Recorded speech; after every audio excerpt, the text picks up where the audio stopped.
आपकी जर्नी जितना मैंने देखा है, रिसर्च किया है, आपकी जर्नी एक बहुत ही पढ़े लिखे नौजवान के रूप में आईआईटी को करते हुए आपने रुड़की में एडमिशन लिया, जबकि उस वक्त रुड़की में अलग से एग्ज़ाम देनी पड़ती थी, तो आपने वो भी कर लिया तय और उसके बाद आपने सोचा कि आप बीएचयू चले जाएंगे। तो ये जर्नी रुड़की से बीएचयू और बीएचयू से पॉलिटिक्स, ये कैसे हुई? थोड़ा सा मुझे आपका बचपन से लेकर के आपके जो ये पॉलिटिकल सफ़र, इसके बारे में मैं बहुत उत्सुक हूँ।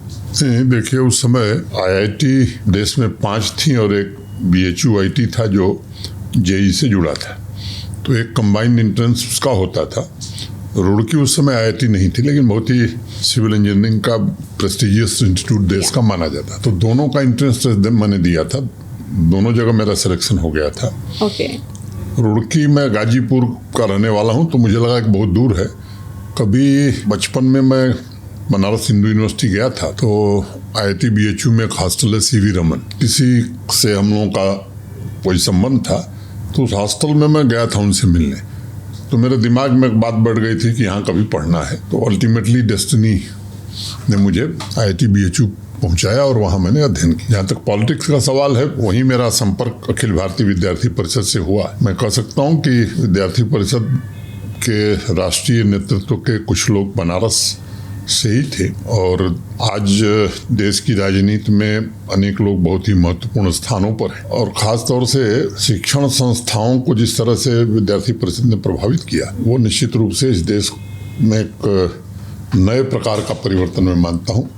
तो मैं विद्यार्थी परिषद से जुड़ा और फिर क्रमशः विद्यार्थी नेता के रूप में, छात्र संघ अध्यक्ष के रूप में, फिर लोकसभा सदस्य के रूप में, फिर ये यात्रा आगे बढ़ती गई। आपकी ये यात्रा में आपके घर के लोग, मतलब आपके पिताजी हों या मतलब मुझे ये जानने में मिला है कि जब आपने पॉलिटिक्स में जब एंटर किया, कुछ ऐसा फेज आया जिसमें आपके घर वाले आपसे बहुत नाराज हो गए थे, मतलब पिताजी आपके नाराज हो गए थे। मेरे पिताजी एक कॉलेज के प्रिंसिपल थे, एक सख्त प्रशासक और अच्छे प्रिंसिपल की छवि थी, और राजनीति के बहुत सख्त खिलाफ हुआ करते थे। पढ़ाई लिखाई में हाई स्कूल, इंटरमीडिएट में यूपी बोर्ड में मेरी पूरे प्रदेश में पोजीशन थी, तो इसलिए उनकी अपेक्षा कुछ और थी। कम उम्र में ही मैंने वो चले गए। मैं जिस साल बनारस हिंदू यूनिवर्सिटी छात्र संघ का अध्यक्ष बना 82 में, और 82 में ही उनकी डेथ हो गई। ये सच है कि वो नहीं चाहते थे कि मैं राजनीति में जाऊँ, लेकिन मुझे लगता है कि मेरी डेस्टिनी में यही था, मैं इसमें बढ़ा और मुझे उसका कोई पछतावा नहीं है।